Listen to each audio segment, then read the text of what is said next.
Hello again, fellow YouTubers and Webikins. Alright, so this is going to be the second commentary that I've made. This is also the first match of the game. We were playing a little hardcore team deathmatch on Standoff. I wasn't working with a team at the moment. Nobody was really online, so I was just kind of working independently.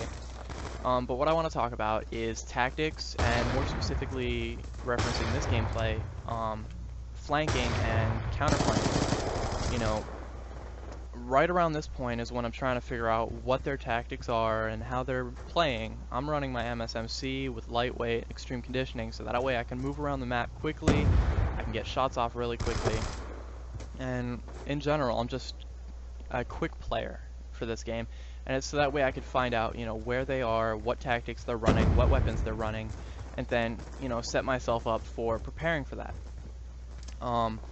But over this gameplay, like right now is when I'm realizing that they're running flanking patterns. For the majority of the gameplay, you know, the enemy team was running flanking patterns. They weren't really mixing anything up. They weren't changing their play style. Honestly, I don't think they were expecting me or any competition really. They were just expecting to flank around the map, roll over anybody that gets in their way, and it was going to be a quick game. So, when you're playing this, you have to change up your tactics, and you have to change up your playstyle, and you have to be variable, because after a while, you become predictable. And, you know, that guy with the LMG is the reason I kept running my SMG. Like, nobody likes LMGs, you know, they punch through walls, they have a high rate of fire, they have a high amount of ammo, and it's basically 2 shots to kill. Especially if they go ahead and put a foregrip and FMJ on there, you know, that becomes a bit of a nuisance. So you want to be light on your foot. You pull out an SMG, you know, yeah, it takes a few more rounds to kill, but you can move out of his line of fire, you can wait for him to reload, you know, things like that, and you're not going to have too many issues with taking him down. So, that's a good counter tactic to use. Also, when they're flanking, you have to recognize where they're moving, and, you know, expect them to know where spawn is. But you know, if you realize that, you know, these are moderate to lower class players, you know, they're not going to really recognize spawn as often, or when spawn flips. So just expect them to continue moving in the patterns that they're moving. And in this case, they were moving counterclockwise behind, you know, Grandma's house.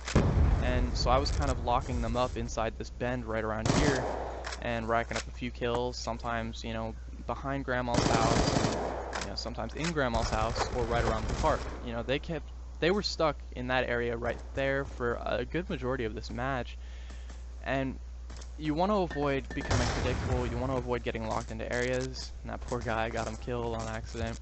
But yeah, you want to avoid getting locked into areas like this, because it sets you up for, you know, getting killed over and over, and then eventually they're going to have score streaks. In my case, I run a UAV, a Hellstorm, and a Lightning Strike. That way I can find out where they are, and if I can't see them on that radar, I go ahead and use the pings of the Lightning Strike to find out, like, let's say my UAV ran out, I use the ping of the Lightning Strike to find out where they are.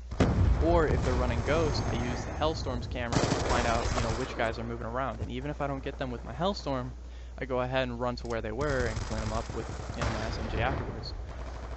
So you want to be a variable player. You don't want to be a predictable player. You don't want to run the same tactics. You want to change things up and clean up whoever you can as fast as you can. Knock their confidence down, you know, take away their flanking patterns, you know, predict their movements. So that way, you know, when you get against, you know, higher class players, you know, even MLG style players, you know, it's not going to be as difficult as if you set yourself up for getting killed repeatedly. I don't think I got any score streaks this game.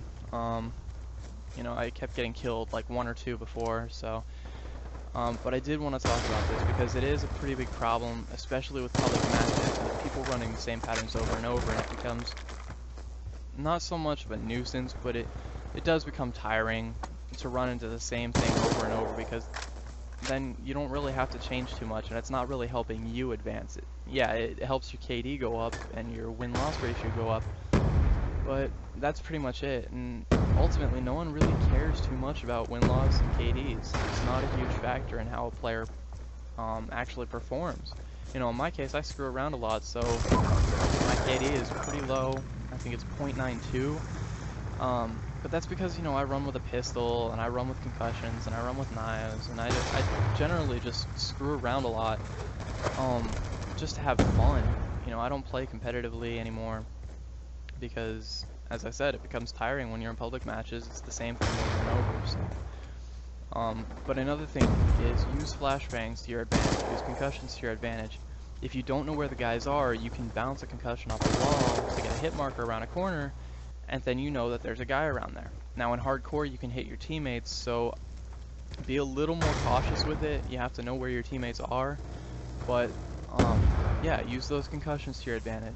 If you're not sure where majority of the guys are, go ahead and throw a flashbang way up over. It'll airburst, and you'll at least get one hit marker, and then you know that there's a guy there as well. Keep up the pressure, SEALs. And then also, keep moving. Don't stay in the same spot. Don't stay in a window for too long, because then you might as well be holding the flag saying, hey guys, I'm here, go ahead, hit me with a grenade, or hop around the corner and slow me down. That's the last thing you want, so keep moving, be fast on your toes, change up your patterns, do not become predictable, don't let them lock you in. Some guys can get really, really good head glitches on you and spawn trap you, and then you're going to have a hard time getting out of that. So try to avoid that at all cost. And I think that's the majority of what this video is going to talk about. In a later video I'll talk about, you know, counter classes and things like that. But hopefully you guys learned from this. If you enjoyed this video or the gameplay, go ahead and leave a like or a rating of some sort. If you're new to my channel, go ahead and subscribe. I'm going to have more gameplay soon. I apologize for how long it does take me to get them, but it is a bit of a pain to, you know, get the entire gameplay recorded. So I'm going to end it here. I love all of you very much. You're all amazing, beautiful people, and I will see you guys again soon. Peace.